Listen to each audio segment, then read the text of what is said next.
Mi nombre es Laura Cuenca. Si bien soy docente, como le contaba a Sebastián, que va a estar a cargo del taller, de primaria y tercer ciclo, por cuestiones familiares, hace muchos años no ejerzo la docencia, sí clases particulares, obviamente, pero no frente a alumnos, y estoy de auxiliar administrativa en el Ministerio de Educación.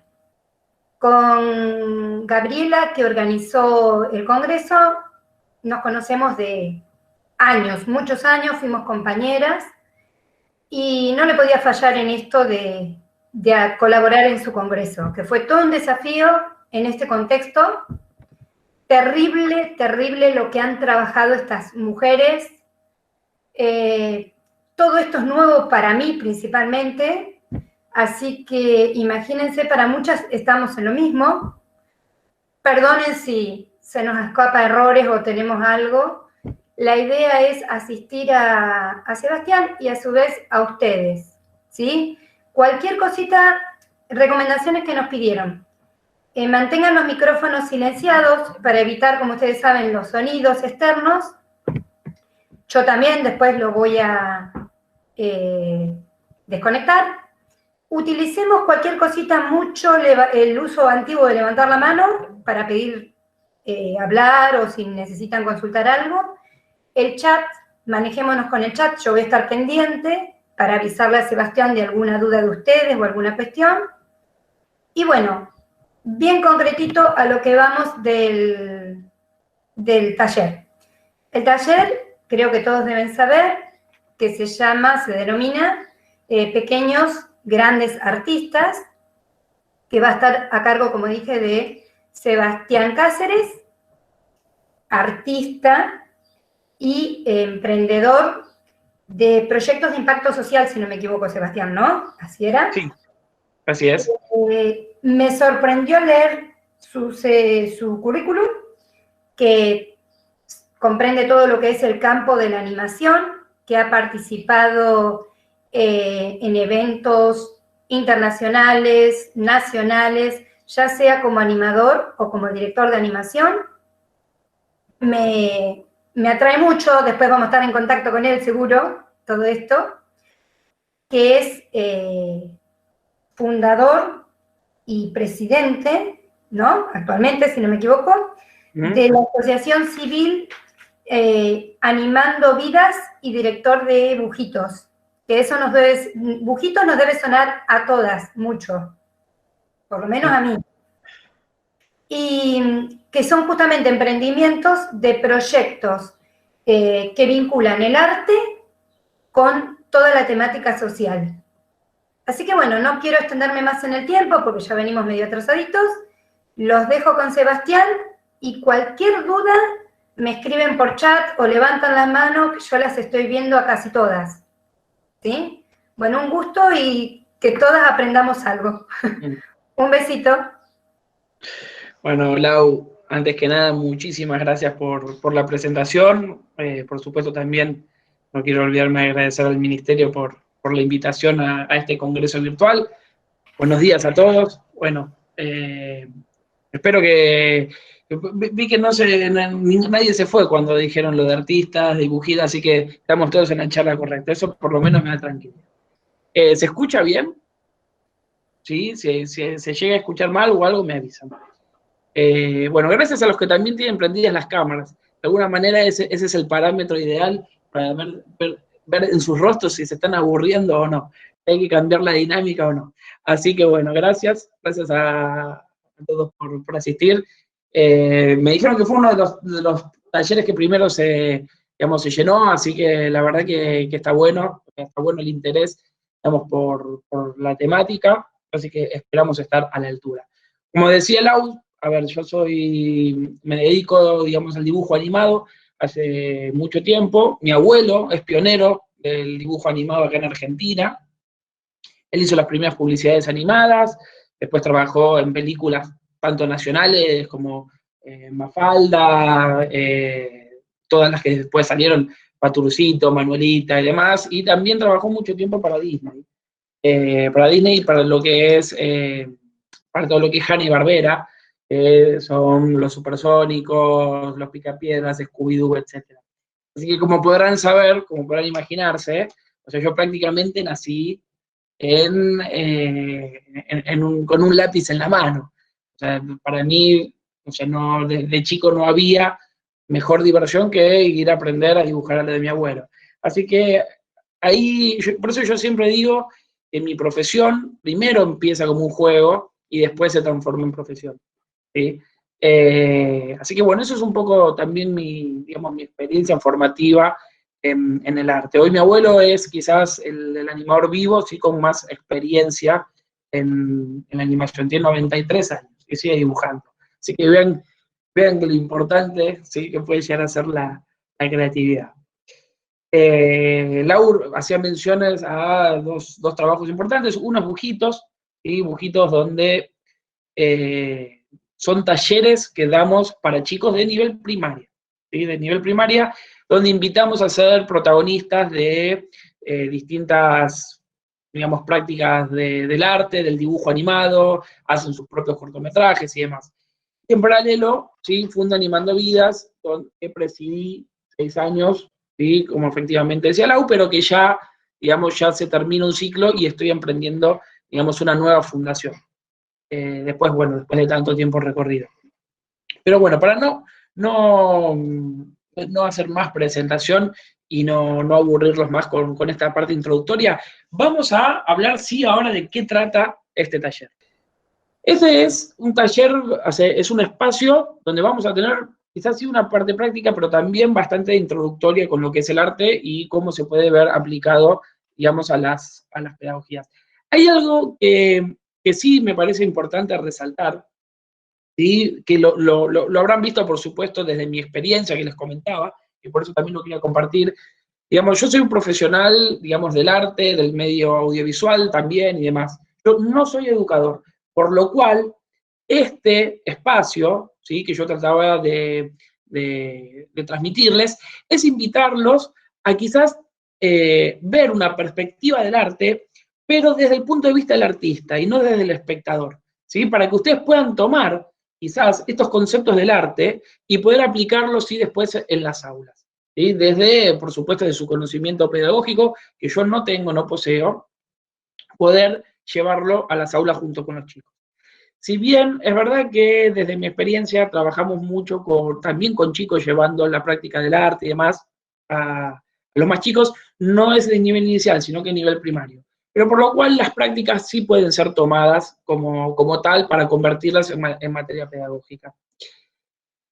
Así que vamos a ver en este encuentro, vamos a hablar de arte, ¿sí? De arte en general, vamos a hablar de cine, y vamos a ir haciendo breaks en el medio, que yo voy a también ir haciendo mención para que, como decía recién, no esperemos a terminar toda una presentación para comentar sobre lo que pasó, sino que voy a ir marcando también espacios donde me gustaría escucharlo, porque no es un monólogo, ¿sí? No es un monólogo, es una charla, es un debate para también intercambiar entre ustedes, ¿sí? La idea también es compartir algunos libros, algunos textos, algunas recomendaciones, por lo cual si tienen también a mano algo para escribir, está bueno porque yo les voy a ir haciendo mención a algunos de los textos, pero también después el que quiera puede poner en el chat, puede escribir su mail para que sigamos en contacto, y quieran hacer alguna pregunta, consulta, post encuentro, lo pueden hacer. Como tal, y primero, antes que nada, en el arte, ¿sí? No existe ninguna verdad. En el arte no existe ninguna verdad. Por lo cual en esta charla tampoco, ¿sí? Nada de lo que yo diga va a tener que ser tomado como tal, sino que todo es cuestionable. Lo importante es que se despierte sin ustedes alguna curiosidad y el hecho de decir, mirá qué interesante esto que dijo, o este está diciendo una pavada. Pero no importa, lo importante es que despierte algo en ustedes, ¿sí? Despierte una curiosidad para poder, ¿sí? Ahondar sobre eso. Así que vamos a empezar. Bueno, yo voy también compartiendo algunas imágenes que nos van a acompañar en la charla. Primero que nada, antes de empezar, Aparte, entendiendo, por supuesto, antemano que son todos docentes de nivel inicial. ¿Hay algún artista en la sala? Aparte de, por supuesto, o docente de arte. Bueno, cualquier cosa me lo van diciendo. Entonces, empecemos. Por ejemplo, quiero ver si acá pueden ver esta imagen. ¿Pueden ver esa imagen?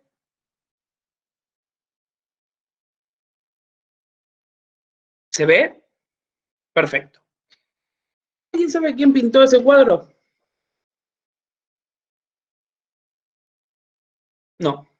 Perfecto. Vamos a ir pasando hasta que adivinen alguno de los autores. Ahí cambió la imagen, ¿cierto? ¿Alguien sabe de quién es ese cuadro? No. Bueno, vamos a ir viendo otro. ¿Ese cuadro? Tampoco. ¿Este cuadro? Tampoco. ¿Y este cuadro?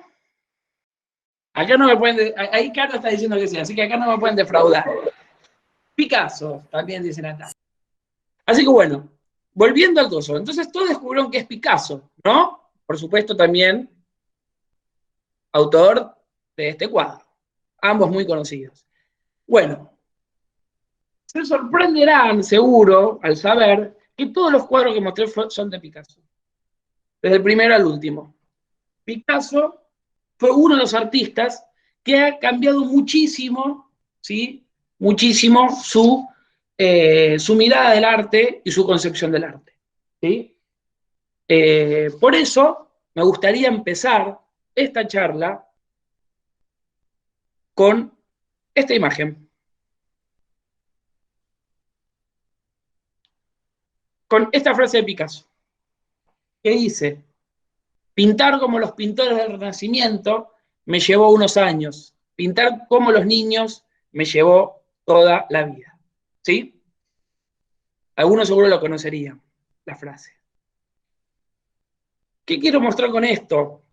Esto nos invita entonces a pensar, a ver, ¿qué es el arte? ¿No? Entonces, a partir de esto podemos cuestionarnos, bueno, ¿qué es el arte? ¿Cuándo sucede el arte? ¿Y cómo sucede el arte? ¿Sí? El arte sucede en uno. El arte no sucede nunca en la obra.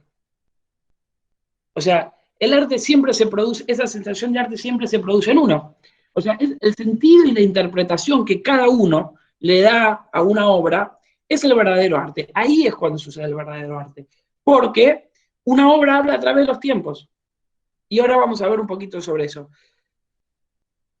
Es incluso, ¿sí?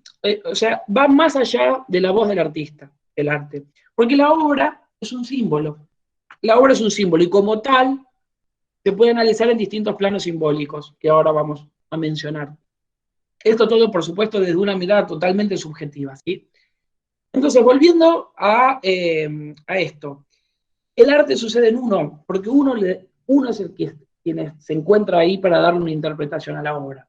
Ustedes sabrán, ¿sí? Si van al cine y hay una película corriendo, ¿sí? en una sala vacía, es simplemente un sistema mecánico de una tira de celuloide desplazándose por un proyector. O sea, no está sucediendo arte ahí. Como tampoco en una obra, en un cuadro que no esté alguien ahí para darle un sentido. Entonces, el arte sucede en uno y no en la obra. ¿Sí? Por supuesto que quienes tengan más conocimiento sobre el arte y vayan desarrollando más, digamos, su punto de vista, quizás podemos tomar como más valorado en una interpretación, pero que es una verdad lo que uno siente ante una obra, tenga o no experiencia en el arte, es incuestionable.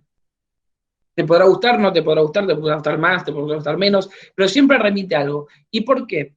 Ahora retomo eso que decía de la concepción simbólica del arte.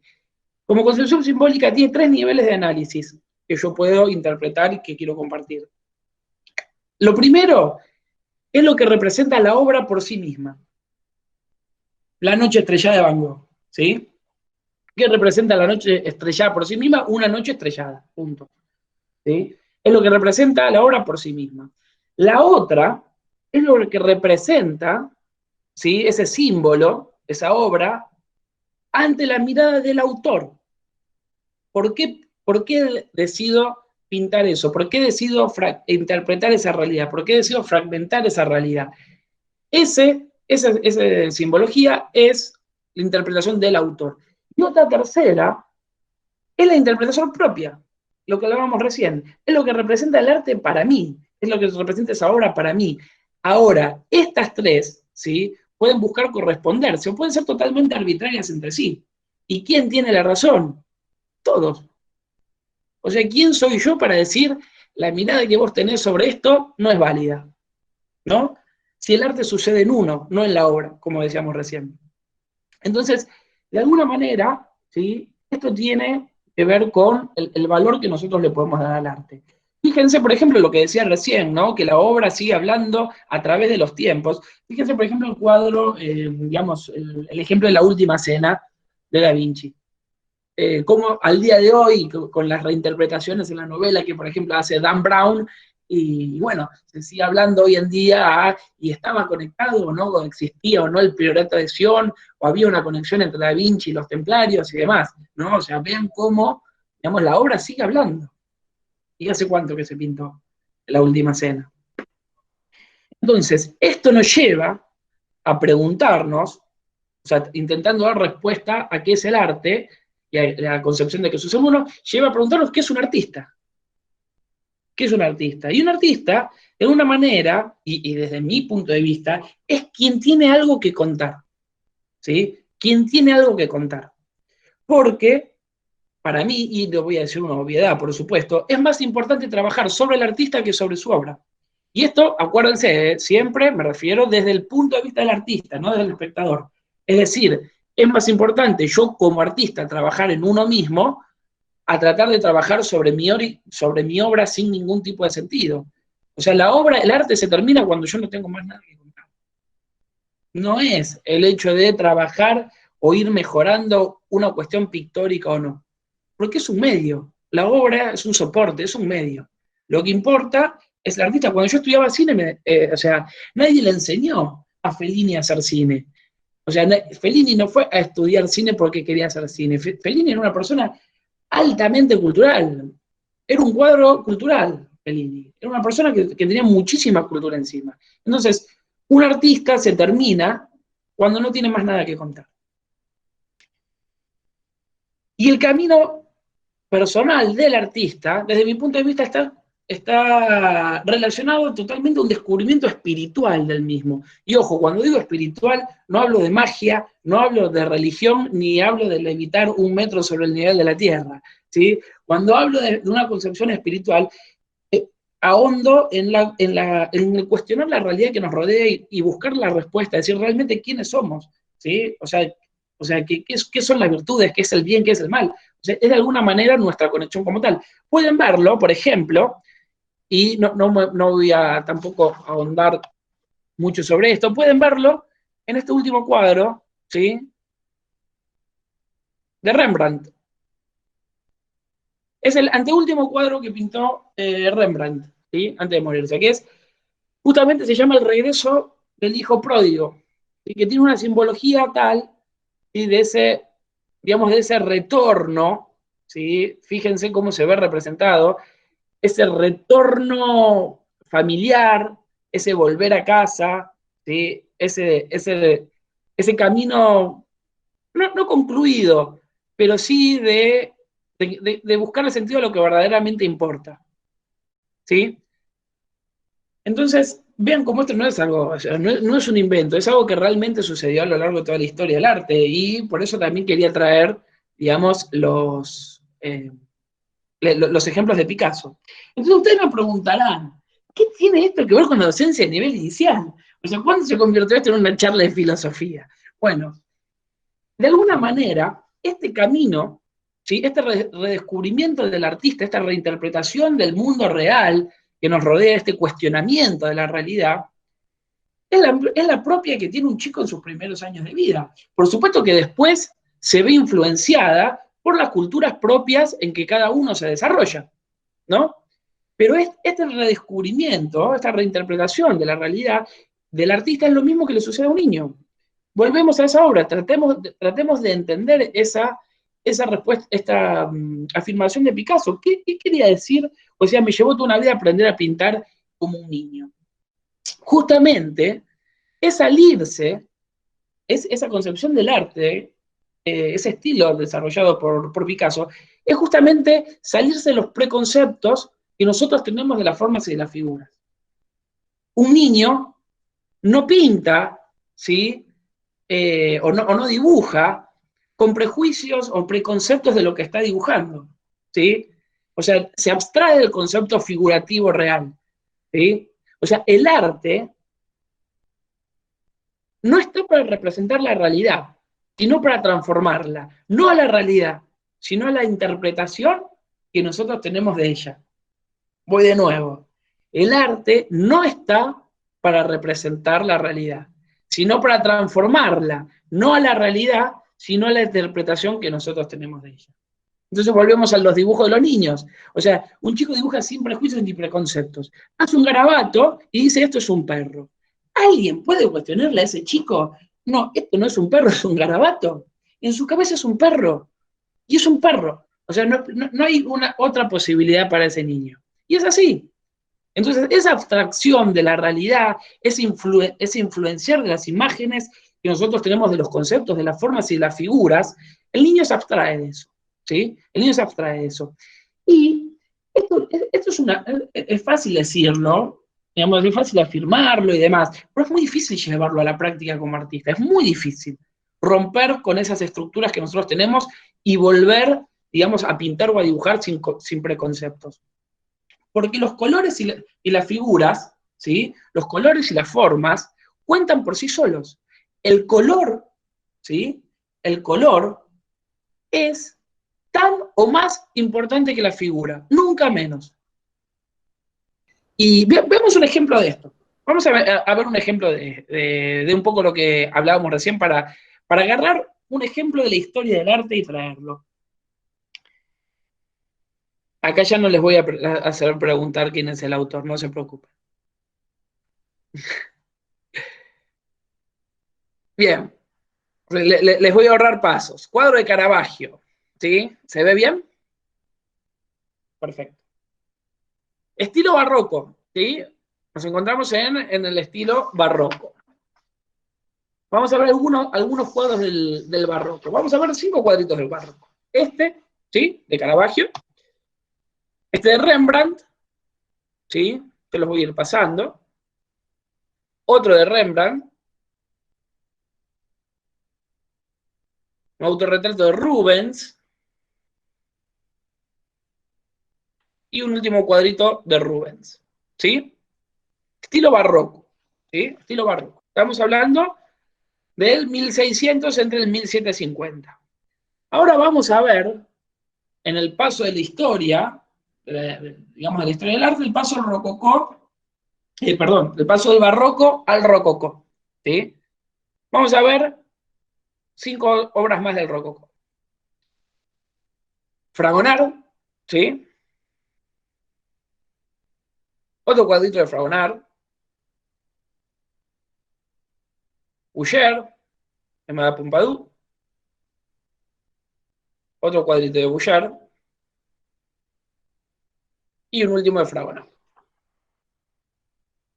Ahora, les pregunto, ¿qué diferencia notable hay, lo inmediato, entre el barroco y el rococó? Algo que es claro. El color, muy bien, Nati. La luz. El color y la luz. Bueno, ahí eso ya es algo demasiado profesional, ¿eh? Ojo, Caro. No me hagas adelantarme. Totalmente. El color y la luz, ¿sí? ¿Por qué?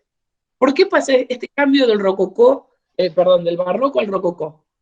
¿Qué estaba pasando en esa época? Sí, rococó, barroco 1600, 1750, rococó 1730, 1760. Sepan que obviamente se mide esto con reglas, estos cambios, estos procesos artísticos. ¿Pero qué pasaba en esa época? 1715, 1720 en Europa. Hay una época clave que se desarrollaba. ¿Qué movimiento se desarrollaba? El iluminismo, la ilustración, Voltaire. ¿Sí? Que muy bien, como dice Nati, eso va a dar paso, el iluminismo, la ilustración va a dar paso a lo que después, posteriormente, va a ser la Revolución Francesa. Pero ¿qué era? ¿Qué era este movimiento, este iluminismo, esta ilustración? Tratar de desvelar las tinieblas de la ignorancia por la luz del conocimiento y de la razón. ¿Sí? Entonces, ¿qué palacio se crea más o menos en esa época? Notable palacio. ¿Qué tiene que ver con esto? Versalles. Muy bien. El Palacio de Versalles. ¿Sí? El Palacio de Versalles. Ahí está.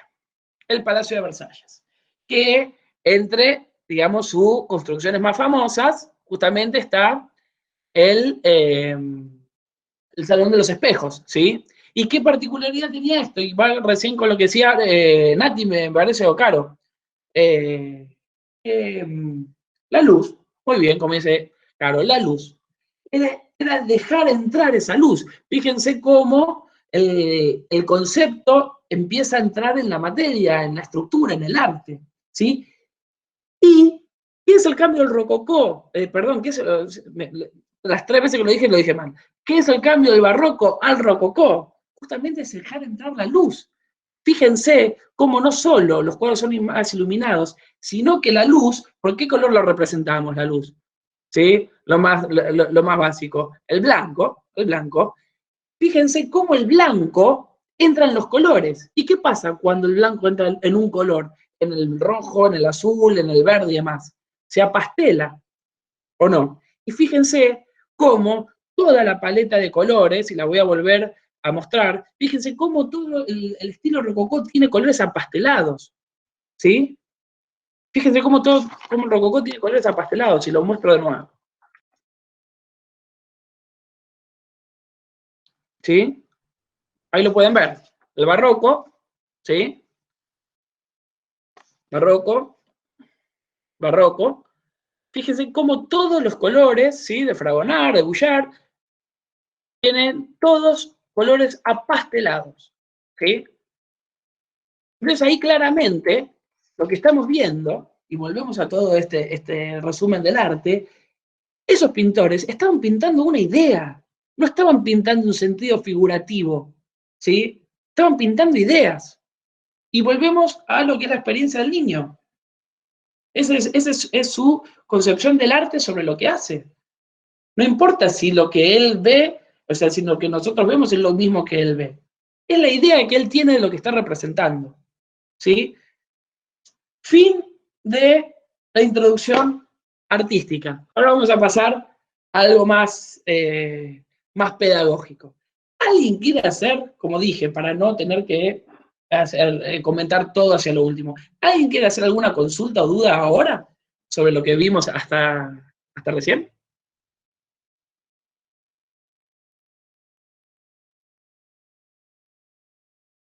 ¿Nadie? ¿Avanzamos? El que quiere se saca el micrófono directamente, no hace falta que lo escriba en el chat.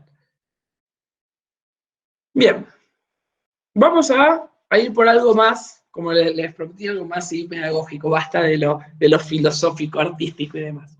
Vamos a trabajar y vamos a compartir algo que ustedes realmente y de primera mano pueden llevar a las aulas. Es una herramienta que a mí me gusta muchísimo, que son los cuentos, ¿sí? Vamos a trabajar con los cuentos. Y acá viene mi primera recomendación. Psicología de los cuentos de hadas. Perdón, leí todo mal. Psicoanálisis de los cuentos de hadas. ¿Sí?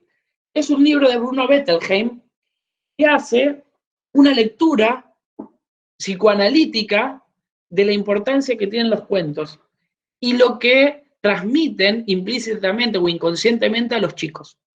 Es un libro maravilloso, maravilloso. La verdad que lo recomiendo, quien lo puede adquirir, es increíble. Y les voy a leer, voy a empezar con una pequeña un pequeño párrafo que da el concepto de esto que hablamos hace un rato, de cómo un niño se siente frente al desconocimiento y la exploración del mundo que lo representa. Y Wittgenstein dice así: un niño pequeño, por inteligente que sea, se siente tonto e inepto cuando se enfrenta al complejo mundo que lo rodea. Parece que los demás sean más inteligentes y tengan mayores habilidades que él. Por esta razón, al principio de muchos cuentos, los protagonistas desprecian y consideran estúpido al héroe. Esto es lo que el niño siente en cuanto a sí mismo y que proyecta, no tanto hacia el mundo en general como hacia los padres y los hermanos mayores. Es un análisis precioso. Es un análisis precioso que hace hacia la introducción de un cuento. Entonces vamos a ver. Hay que hacer del contenido implícito de los cuentos, hay que hacérselos conscientes a los chicos. Por supuesto que no. El inconsciente tiene que actuar por sí solo. Pero trabajar en el aula con la materia de los mismos cuentos, de los propios cuentos, de lo que los cuentos expresan, es fundamental, porque la simbología está presente. Y en algún momento, consciente o inconsciente, va a florecer en el chico. Por eso, vamos a trabajar 3 ejes temáticos de los cuentos: los personajes, el universo, y son 3 títulos: personajes, universo y el juego como herramienta que acompaña el arte. Largo el título, pero créanme que fue lo más creativo que se me ocurrió. El personaje, el universo y el juego como herramienta que acompaña el arte. Vamos a hablar de los personajes, ¿sí? Protagonistas y antagonistas, ¿sí? Digamos, estructura fundamental de todo relato. Y aquí vamos a hablar un poco de técnicas, no solo de los cuentos y demás, sino también del cine. ¿Vamos bien hasta ahora? ¿Alguna duda, consulta? Si se hace muy aburrido, me avisan. Protagonistas y antagonistas. Para mí, y esto eso sí, como dije a lo largo de toda la charla, es una cuestión netamente subjetiva y propia. Para mí siempre debe haber un bueno y un malo. Siempre debe haber un bueno y un malo. Yo no estoy de acuerdo con embellecer o sensibilizar la maldad del malo, ¿sí? Hacer que un malo, y en realidad no era tan malo, en realidad era bueno. No, porque ahí estamos omitiendo, ¿sí?, el carácter del bien y el mal. Vive con nosotros, es el mundo en que vivimos. El bien y el mal existe, ¿sí? Entonces, abstraer la figura del malo, hace que estamos perdiendo, ¿sí?, digamos, un símbolo, una simbología. O sea, no se le debe hacer confusa al niño la idea del mal, ¿sí? Esto es una cuestión, ojo, yo ya les repetí, yo no soy educador, ¿sí? Esa es una concepción totalmente mía. Ahora ya veo que todos salen a dibujar en los jardines villanos, monstruos, y todos los niños llorando, y yo tengo la culpa. No. Esto es digamos, una mirada subjetiva mía, ¿sí? Porque Rudolf Sabías, como decía, siempre está presente el bien y el mal, ¿no? Es lo que nosotros encontramos representados. Ese bien y el mal, que también habla Bruno Bettelheim, es la representación en realidad de lo que son las virtudes contra las malas pasiones, ¿sí? No es un héroe porque es un héroe, es un villano porque es un villano. Es una figura, es un símbolo también. Está representando otra cosa detrás, ¿sí? De hecho, y acá voy a citar a Disney, ¿sí?, que Disney decía que siempre debe haber un justo equilibrio, siempre tiene que haber un justo equilibrio en las narraciones, porque la vida misma lo tiene, porque la misma vida lo tiene. Incluso los cuentos de hadas. Disney decía, ¿sí?, una famosa frase de él: por cada sonrisa debe haber una lágrima. Será cuestionado, por supuesto, han cuestionado Disney, pero Disney ha creado, y esto las invito a todas a ver la filmografía, es muy distinta la idea y el concepto que Disney tenía a la hora de llevar una obra al cine, cuando él, durante la filmografía de él vivo, posteriormente la que muere. Él decide llevar, hoy todos, si todos hablamos de Blancanieves, si hablamos de Pinocho, si hablamos de la Cenicienta, si hablamos del Libro de la Selva, nosotros todos le ponemos la cara que le puso Disney, ¿sí? Pero eso principalmente, y quizás no todos, no eran tan cuentos para chicos todos, ¿eh? No eran tan obras tan para chicos, incluso Pinocho. Pinocho es tremenda, Pinocho es terrible, digamos, el libro de Carlo Collodi, el original, ¿sí? Es tremenda.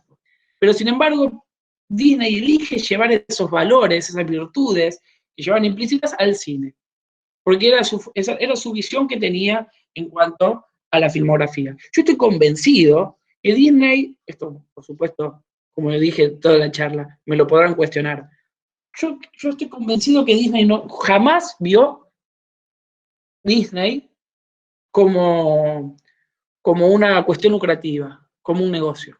Yo estoy convencido de eso. Yo estoy convencido que Disney ha elegido perfectamente y muy sabiamente qué llevar al cine y qué no. Por eso, fíjense, la filmografía es Disney vivo a Disney muerto. La última película que Disney hizo y que no llegó a ver terminada fue El Libro de la Selva. Vamos a ver, con esto que decía de los malos, hay una película, ahora sí ya voy a traer cosas contemporáneas, así ustedes también las pueden llevar a las aulas, es este personaje. ¿Lo conocen?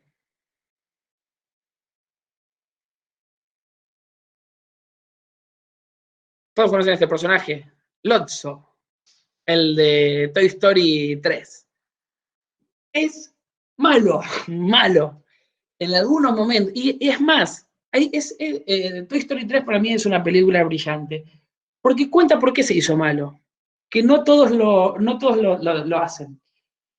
Y ese, por qué se hizo malo, lo sostienen hasta el último minuto. Cuando vos creés, ¿sí? Que bueno, pobre, es bueno porque lo terminan ayudando, entonces si lo ayudan a él, él después termina también ayudando al héroe y demás, ¿sí? Termina siendo malo. Jamás vuelve hacia atrás. Es la figura representada del mal, de las malas pasiones y demás, ¿sí? De la ignorancia, del fanatismo, de la ambición, del ego, es eso. No hay confusión, ¿sí? No hay ningún tipo de discusión frente a eso. ¿Pero qué pasa? Se puede representar no solo en la condición psicológica del personaje, sino también en su condición estética, esto. Y acá les voy a mostrar un ejemplo. Por ejemplo, si acá, entre estos dos cuadrados, pongámosle 1 y 2, ¿cuál es el bueno y cuál es el malo? Lo pueden hacer con la mano. Así lo veo. El 1 es el bueno y el 2 es el malo. ¿Sí? Acá no hay ningún tipo de discusión. ¿Sí? Paleta de colores. El bueno y el malo. Veamos con este, por ejemplo. Bueno y malo. ¿Cuál es el bueno y cuál es el malo? ¿El bueno cuál es? El 1. ¿Sí? Y el malo es el 2. Bien. Tenemos a Hércules y a Hades. También de Disney. Otro ejemplo. Acá. Y acá empezamos a ver. ¿Cuál es el bueno? El 2. El 2. ¿Sí? Y el malo, el 1. Acá lo ven.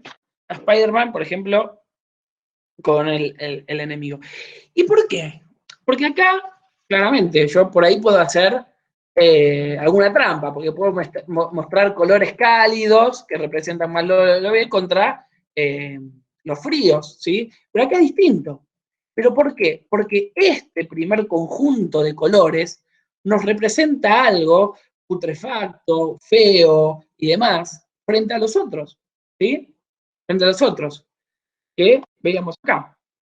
Y acá voy a recomendar, segundo libro increíble, para quien realmente les guste esta concepción del arte. Antes les voy a recomendar este que recién les estaba hablando de Disney, se llama La vida de Walt Disney, que me olvidé, El hombre al mito, es una excelente biografía de Walt Disney.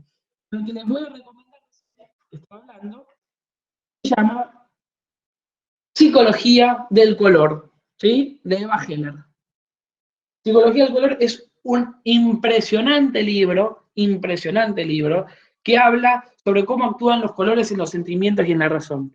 Y acá les voy a mostrar, ¿sí?, algunos ejemplos que trae el libro. El libro habla de todos los colores, ¿sí?, por separados y qué representa cada uno en determinado contexto. Pero Eva Heller asegura, este es un libro que Eva Heller hizo, es una socióloga que falleció ya, que hizo un estudio muy profundo de muchos años con encuestas de qué representaban los colores para ciertas comunidades. Y con todos esos resultados hizo este libro. Y Eva Heller muestra y propone que el color, por supuesto, no solo influye en su concepción de lo que representa el color por sí mismo, sino del contexto en el que se lo enmarca. Entonces van a ver cómo, ¿sí?, en la combinación de distintos colores obtenemos distintos tipos, ¿sí?, digamos, de sentimientos, ¿sí? Entonces, esto es lo que yo les mostraba recién. Algunos colores combinados entre sí y usados en distintos personajes producen sensaciones. Y esto es importantísimo, porque esto lo dice Eva Heller, no lo digo yo, así que si alguno tiene algún reproche, va a ella, no a mí. Eva Heller dice, los niños aprenden primero lo que representan los colores que lo que representan las palabras, ¿sí? Entonces vean qué importante es eso, esas ilustraciones en los cuentos, esos colores que nosotros vemos en las películas y demás para contar a un niño. Y voy al otro, ahí están preguntando, Lau. Sí, Seba, Andrea, que no tenemos la imagen, no puede levantar la mano. Sí. Fíjate si tenés habilitado el chat, te está haciendo una consulta sobre un color. ¿Cómo estás? Bien. En realidad era porque el negro que representa, digamos, los niños, porque varias veces en la sala, cuando los nenes dibujan, suele pasar que a veces los niños utilizan mucho el negro y como que rayan mucho lo que han dibujado arriba, como que no es enojado. No sé si será esa mi interpretación. Bueno, ahora, justo, André, voy a usar eso para ir hacia otra cosa que justo quería llegar. Así que te agradezco la consulta. Y te la respondo ya en un ratito. Mil gracias, André. Y vean este ejemplo. Vean este ejemplo. Volvemos al juego de que ya se volvió un clásico en este taller. Volvemos al juego de los colores. ¿Qué representa? ¿Cuál es el bueno y cuál es el malo? O sea, ¿cuál es el bueno? Rápidamente. ¿Cuál es el bueno? El 1. No hay duda de eso. Perfecto. Por ende, el malo es el 2. Pero vean acá. Película increíble para el que no la haya visto. Megamente juega con el arquetipo de el bueno, los colores y demás. Porque Megamente, y vamos a esto que es bien para niños, vamos a los arquetipos que están formados. ¿Qué diferencia a un héroe de un villano? Los dos tienen superpoderes, los dos pueden volar, los dos tienen trajes fantásticos y demás, los representa, como vimos recién, los colores y demás, pero ¿qué diferencia en la concepción psicológica del personaje un héroe de un villano? Los valores. Los valores, perfecto, claro. Los valores. Los valores determinan qué es un héroe y un villano.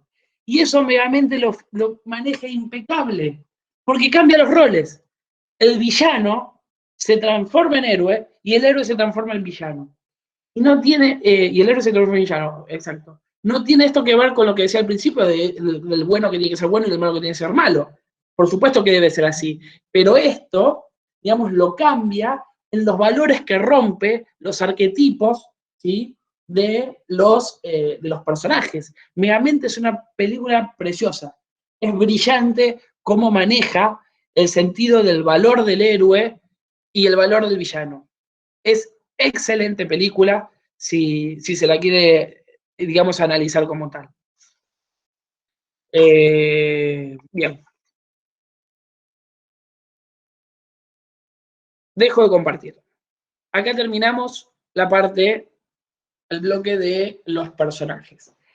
Y acá les voy a dar una idea, ¿sí? Porque acá ya empezamos también con la parte práctica del taller. Les voy a dar una idea de qué se puede trabajar en el aula, ¿sí? Y retomo lo que decía Nati, si no me equivoco, era de Natalia. ¿Cómo podemos llevar estas prácticas a los chicos? Yo lo que les recomiendo, lo que recomiendo que estaría buenísimo, ¿sí? Después ustedes me dirán si funciona, si no funciona, si es fácil, si no es fácil hacerlo con más niños. Hacer un libro de arte y poder trabajar un cuento, quizás un cuento por mes, quizás o sea, poder trabajar este concepto del cuento creando un libro de arte para los niños, que ellos vayan haciendo los personajes, las escenografías que vamos a ver ahora y demás. El ejercicio que quizás les propongo, justamente vinculando esto, lo bueno, lo malo, el protagonista, el antagonista, hagamos elegir a los chicos un color, el color que más les guste. Ese color, ese sentido de que más les guste, sea el violeta, sea el rojo, sea el negro, ese va a ser el héroe. Y el color que menos les guste va a ser el villano, porque eso ya es inconscientemente de ellos. Ahí uno ya está trabajando la idea que ellos tienen de lo bueno y de lo malo, ¿sí? Entonces, por ahí, quizás, bueno, hoy leemos un cuento, vamos a trabajar un cuento por semana, un cuento por mes, sinceramente, créanme que me exceden los tiempos pedagógicos, pero bueno, como ustedes se sientan más cómodos, pueden leer un cuento y después trabajar sobre esos protagonistas. Y al protagonista lo vamos a pintar de este color y al antagonista del otro. Y eso, que me olvidé de decirlo al principio, este es un espacio, buscamos herramientas que inviten a los chicos a ser protagonistas y no espectadores, ¿sí? Con este trabajo, si no es nada más leer un cuento y nada más. Si nosotros, a partir del cuento, trabajamos con él, trabajamos con su simbología, trabajamos con sus personajes, de alguna manera estamos invitando a los chicos a ser protagonistas de esto. Entonces, por eso, usamos esa personificación, esa personalización de los chicos, decir, bueno, a ver, agarren el color que menos les gusta o que más les gusta, este es el héroe, este es el villano. Es una idea. Cerramos bloque de personajes. ¿Dudas? Consultas. ¿Nada? ¿Seguimos?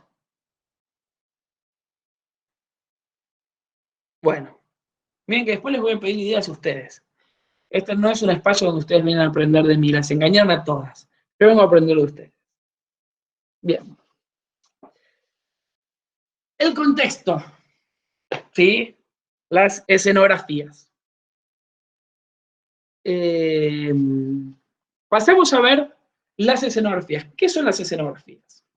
¿O qué es el universo donde sucede la historia? ¿No? Justamente eso quizás le da la impronta a la escenografía, ¿no? Que es el mundo fantástico en el que se va a desarrollar la historia. Y esto es importantísimo para la historia. No es lo mismo una historia contada en un contexto que en otro. Eso es una obviedad, por supuesto. Pero las escenografías en los cuentos, en las películas y demás, acompañan la historia. Es un personaje más. Hay veces que la escenografía es tan importante como el personaje en sí mismo, ¿no? Y si de esto hablamos, imagínense, por ejemplo, el cuento de los tres chanchitos. O sea, las escenografías son un personaje. Pero ahora vamos a ir sobre esto. Y volviendo a la idea esta que proponía Eva Heller, que un color no representa solo por sí mismo, sino por el contexto en el que está desarrollado, es mejor que una escenografía que es digamos, una composición de colores. Y las escenografías, en el cuento, en una película y demás, es quizá lo que más cercano está a lo que es una pintura, ¿sí? Entonces, para este tipo de pintura, nosotros tenemos, para la escenografía, nosotros tenemos 3 herramientas que son fundamentales: las formas, los colores y la composición. La composición es algo muy técnico que acá no tiene sentido, así que nos vamos a referir a las formas y los colores. Vean estos ejemplos.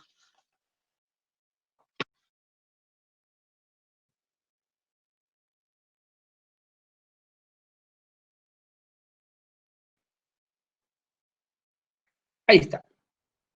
Escenografía. Película Alicia en el País de las Maravillas, de Walt Disney. ¿Sí?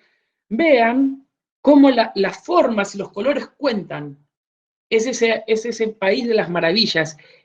No tiene, ni siquiera insinúa puntas. Todo es redondeado, todo es ameno, todos son colores cálidos, todos son colores brillantes, pasteles incluso.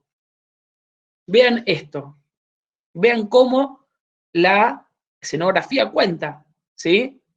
O sea, ¿hay alguna duda que eso es la casa de un conejo? Claudina. Quería decirles que a mí me pasa, por ejemplo, con mi bebé, que tiene 2 años, que es impresionante cómo esto se ve de los colores con los dibujitos nuevos. Claro. Los dibujos nuevos que uno ve ahora tienen unos colores impresionantes y me llama la atención porque mi marido le sabe poner dibujitos de antes en la compu o en el televisor y él no los quiere mirar, pero yo me doy cuenta que no son atractivos a la mirada que tiene él hoy. Exacto. Es decir, mira Disney, que tiene unos colores impresionantes de muchos dibujitos nuevos, y si vamos a los dibujitos que nosotros mirábamos antes, los colores eran bastante feos. Exactamente. Tengan buenísimo, Claudina, tengan una especial atención en esto, de que el cine es un arte muy, pero muy, muy joven, y que ha evolucionado más que cualquier otro arte en la historia, ¿sí? Y eso es fantástico. El cine nace en 1895, ¿sí? Estamos hablando poco más de 100 años, y en tan poco tiempo ha evolucionado increíblemente el medio audiovisual, increíblemente. Por eso está buena esa observación que hacía Claudina. Entonces, vemos, volviendo a esto, vemos cómo las formas y los colores cuentan. Es todo redondeado, todo con colores cálidos, o sea, es una composición de color de que no hay ninguna duda que el personaje, al menos que habita ahí, es bueno, es ameno y demás. Miren esto, ¿sí? Excelente película. Excelente película. El extraño mundo de Jack. ¿Sí? El extraño mundo de Jack. Vean cómo, en contraposición con lo otro, este cuarto, esta escenografía, solo tiene puntas, colores negros, ya te transmite esa cuestión violenta, las esquinas, cómo están formadas las esquinas, todo, no es para nada, es todo irregular, son todas formas irregulares. Que esto nace, también esto lo traen al cine, pero no vamos a entrar totalmente, como dice Nati, le transmite miedo. No vamos a entrar en cuestiones muy técnicas, pero esto viene desde el expresionismo alemán, ¿sí?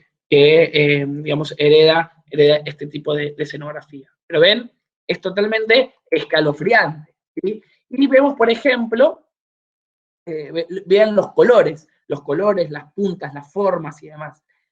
Y vemos también cómo la composición cuenta, por ejemplo, en la película de Pinocho, también de Disney. A ver, no tenemos duda que esta es la casa de un carpintero, ¿sí? O sea, cómo la escenografía de alguna manera acompaña lo que queremos contar. ¿Sí? Bien. Entonces, hacia esto, vamos a hablar de los colores, que esto, por supuesto, lo saben todos, no los estoy poniendo a prueba, pero vamos a repasarlo juntos, ¿no? Colores primarios: azul, amarillo y rojo, ¿sí? De los colores primarios, de la combinación del azul y el amarillo con el naranja, el rojo, perdón, el amarillo con el rojo y el rojo con el azul, hacen los colores secundarios, ¿sí? Verde, naranja y violeta. Y a su vez, ¿sí? Entre estos colores, los opuestos que se encuentran en ese círculo cromático son lo que llamamos colores complementarios.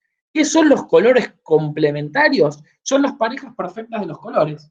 El azul con el naranja es la pareja en la combinación perfecta, ¿sí? El amarillo con el violeta es otra combinación perfecta, y el verde con el rojo. ¿Qué les propongo también que puede ayudar para trabajar en clases y para incluir a los chicos en esto? También pueden elegir un color preferido, ¿sí? Pueden elegir un color preferido y en base a eso decir, bueno, a ver, le pueden tener la idea de decir, bueno, mi color preferido es tal, bueno. Entonces con esos colores pueden hacer un dibujo, ¿sí? Y pintarlo, incluso pueden hasta incluso utilizar distintos tonos, y después, cuando ya tiene el dibujo, bueno, ahora vamos a hacer el fondo de otro color y le sugerimos el complementario. Entonces acá van a ver, por ejemplo, cuadros famosos, obviamente pinturas famosas, como Viva la Vida, de la Frida Kahlo, donde maneja perfectamente los bordes color rojo. ¿Sí? Acá hay también algunas fotos de él, naranja con los azules. ¿Sí? Este cuadro de Van Gogh, naranja con el azul. Y el amarillo con el violeta. ¿Sí? Y esta es una linda actividad, si quieren hacer, para ir también redescubriendo esto, pueden hacer hojas, directamente hojas de color, pueden dibujar, incluso nosotros damos algunas clases con esto con los chicos más chiquitos, dividimos la hoja en 4, ¿sí? Dividimos la hoja en 4 partes, doblada, y cuando la abren, bueno, hacemos un dibujo en una hoja de cada color, en cada cuadrante, y lo pintamos de su complementario. ¿Sí? Y es un resultado lindo, un resultado muy lindo porque a los chicos les gusta, o sea, queda realmente armónico a la vista.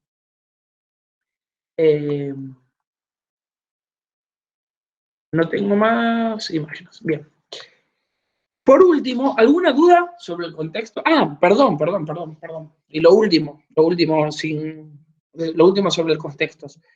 Dos cuentos de referencia claves, para trabajar las escenografías. Uno, como les decía recién, los 3 chanchitos. Las casas, que hacen los 3 chanchitos, son claramente un personaje más. Cada uno representa algo, ¿sí? Y el otro es, a ver si alguien lo vio, si alguien lo leyó, El Caballero de la Armadura Oxidada. ¿Alguien lo leyó? ¿No? Bueno, digamos que este es un taller sin evaluación, sin nada, si no estarían todos expulsados, todos, ni una prueba. Lean El Caballero de la Armadura Oxidada. Es extraordinario los valores que transmite El Caballero de la Armadura Oxidada. Es increíble. Es un cuento lindísimo. Es un cuento lindísimo que justamente habla de un caballero que no se puede sacar, o sea, era tan fanático de su armadura que hasta dormía con la armadura puesta, que después no se la podía sacar. Y eso habla quizás también de los valores, ¿no? O de las malas pasiones que tiene uno. Hay veces que uno no está para adquirir cosas, sino para sacarse. ¿Sí? Hay una frase magnífica de Miguel Ángel cuando le preguntaron cómo hizo para construir el David, ¿sí? A partir de un bloque de mármol, y él dice, yo no hice nada, el David ya estaba ahí adentro, yo lo único que hice fue sacarle lo que sobraba. ¿Sí? Entonces vean, ese mismo ímpetu, esos mismos valores tiene el Caballero de la Armadura Oxidada, que él no se los puede sacar, pero a medida de unos viajes que hace, de 3 viajes simbólicos que hace, por unos castillos, él se va liberando de su armadura. Break de escenografías y seguimos con lo último que es el juego, que es muy cortito. ¿Alguna duda o consulta? Bueno, seguimos y es lo último. El juego. Y acá es simplemente una mención. Por supuesto que acá cualquiera de los presentes es más experto que yo en esto y tiene muchísima más experiencia. Por supuesto, cuando un chico se está divirtiendo, por supuesto que está aprendiendo. Entonces, lo que yo les propongo, por ejemplo, tomar, a los chicos les divierte mucho la actividad plástica, ¿no? El recortar, el pegar y demás. Por ejemplo, usando como referencia el cuento de Caperucita Roja, ¿no? Podemos hacer a la abuelita en la cama y le pegamos una frazada y doblamos el recorte y está tapada y demás, podemos jugar con eso. porque el juego, lo que yo citaba para englobar todo en este cuaderno de arte que yo les proponía, es por ahí unir todo lo aprendido, digamos, por el chico en el juego final. Por ejemplo, pueden hacer el bosque de Caperucita. Bueno, ahora vamos a educar el bosque de Caperucita. Está el lobo feroz. Bueno, ¿dónde podemos esconder a Caperucita? Y con recortes podemos recortar a Caperucita, podemos pegarla, podemos pegar un árbol arriba de Caperucita, un arbusto y demás, porque de alguna manera seguimos jugando, ¿sí? Seguimos interactuando con los valores propios del cuento y con todo lo aprendido, personajes, escenografías y demás. Perdón, tengo algunos apuntes porque no quiero olvidarme nada. Bien. Por último, y acá sí ya terminamos y cualquiera que quiera hacer alguna consulta y demás, seguimos con eso. Hay algo, y esto lo estamos grabando, bueno, vamos a cortar acá. Esto nunca lo dije, ¿sí? Esto nunca lo dije. Si ustedes dicen que yo lo he dicho, lo voy a negar rotundamente. Es algo con lo que es muy difícil de lidiar, seguramente ustedes lo saben mejor que yo, muchísimo mejor que yo, y hay muchas veces que es el prejuicio de los padres para con los chicos. Hay veces que no nos ha pasado, pero sí sabemos de muchísimas, digamos, anécdotas. Nosotros, como les comenté, profesionalmente damos talleres para chicos. El hecho de decir, mi hijo no está aprendiendo nada, ¿sí? O mi hijo, ¿cómo tiene estos resultados? O sea, si mi hijo, bueno, a ver, nadie está en la cabeza del chico realmente para comprender realmente lo que sabe y lo que no sabe. O a ustedes les pasará, bueno, quizás en nivel inicial no tanto, pero se escuche con esto de las clases de Zoom y demás, se escucha al padre que está al otro lado, contestarle, hablarle, decirle esto, decirle lo otro, ¿no? Que empujan al chico pobre a romper, digamos, su propia intimidad, su propia vergüenza y demás, ¿no? Pero hay un pasaje que yo les quería leer, también del libro de Bettelheim, que dice lo siguiente.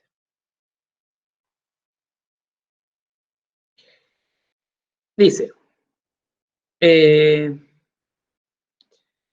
la tarea del aprendizaje del niño, y esto englobando un poco todo, ¿no? La tarea del aprendizaje del niño consiste precisamente en tomar decisiones en cuanto a su propio progreso, en el momento oportuno y en el lugar que él escoja. El cuento de hadas le ayuda en este proceso porque solo le da indicaciones, nunca sugiere ni exige nada. En el cuento de hadas, todo se expresa de manera implícita y simbólica. Cuáles deben ser las tareas de cada edad, cómo se han de tratar los sentimientos ambivalentes hacia los padres, cómo pueden dominarse este cúmulo de emociones. También se advierte al niño sobre los obstáculos con los que puede encontrarse y al mismo tiempo evitar, prometiéndole siempre un final feliz. Voy a terminar, ¿sí? Hay un cuento muy, muy lindo que se llama los tres lenguajes, los tres idiomas, es de los hermanos Grimm, que un padre lleva al hijo a estudiar un año entero con un docente y con un profesor, un maestro, y le dice, ¿qué aprendiste, hijo? Y le dice, aprendí a hablar como los perros. El padre dice, pero no aprendiste nada. Entonces lo manda otro año más. Y vuelve al año siguiente y le dice, ¿y ahora qué aprendiste? Dice, aprendí a hablar como los pájaros. Y otra vez dice, pero no aprendiste nada. Y lo vuelve a enviar un año más a otro maestro. Dice, es la última oportunidad que tenés. Y cuando el chico vuelve, le dice el padre, ¿qué aprendiste?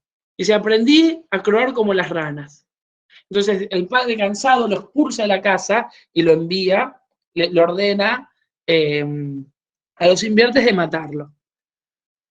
Y cuando esto sucede, lo encierran en un calabozo con perros hambrientos, pero ¿qué pasa? Como el chico sabía el idioma de los perros, lo ayudaron, ¿sí? Y lo hicieron escaparse. Y en el viaje, en la peregrinación que él hizo hacia Roma, ¿sí? Se cruzó con unas ranas, y como las ranas sabían hablar, él conocía el idioma de las ranas, le anunciaron que él iba a ser el próximo papa. Y cuando él llega a Roma, en la peregrinación, le cuentan que había fallecido el papa, y dijeron que las palomas, ¿sí? Como representantes del Espíritu Santo, iban a elegir el destino del nuevo papa. Y como el chico sabía hablar el idioma de los pájaros, las palomas se posaron sobre él, lo tomaron como una señal divina, y el chico fue electo nuevo papa. Más allá de la cuestión religiosa que tiene el cuento, obviamente nos sentémonos en posicionarnos en aquella época, claramente está, digamos, el sentido del valor que cada uno de los chicos tiene. Bueno, con eso me despido y prometo no hablar más. Muchísimas gracias a todos por participar. Los escucho. Queda la palabra para hacer cualquier duda, consulta, lo que quieran. La verdad que esto tenía pensado terminar a las 10 porque yo quería dar una pequeña actividad que después vamos a continuar. Ahora lo podemos seguir por mail, pero no sin antes quería escuchar cualquier cosa o duda, consulta que tengan.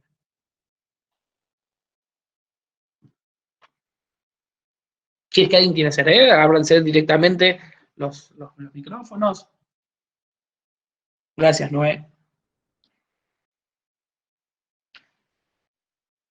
Bueno, para terminar entonces, les voy a recomendar 2 libros extraordinarios, muy lindos, y esto ya tiene que ver con, digamos, la condición artística de cada uno. Si les gusta más saber sobre el arte, sepan que el arte no es ninguna práctica innata, ¿sí?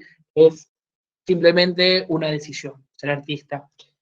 Por lo cual, el primer libro es El camino del artista, de Julia Cameron. Es excelente. Quien realmente quiere descubrir su propia condición del arte, es increíble el libro, El camino del artista, de Julia Cameron. Y de la misma manera, y esto, especialmente para todos ustedes, el otro es El camino del artista para padres, de la misma autora. El camino del artista de Julia Cameron tuvo más de 4 millones de ventas, ¿sí? Y se convirtió en la Biblia, ¿sí? De la rehabilitación artística. Bueno, muchísimas gracias a todos. Eso fue el taller. Voy a cerrar con una frase también de Bettelheim, que tiene que ver un poco, que engloba todo esto que vimos, ¿no? Y Bettelheim dice, esto es una de las grandes desventajas de la psicología infantil. Sus descubrimientos son acertados y tienen una importancia indudable, pero no benefician al niño. Y las investigaciones psicológicas ayudan al adulto a comprender al niño desde el propio punto de vista del adulto. Así que, de alguna manera, o sea, es más que fundamental la tarea que todas ustedes llevan adelante. Así que, mis felicitaciones a todas y, bueno, muchas gracias por haber participado. Espero que les haya gustado.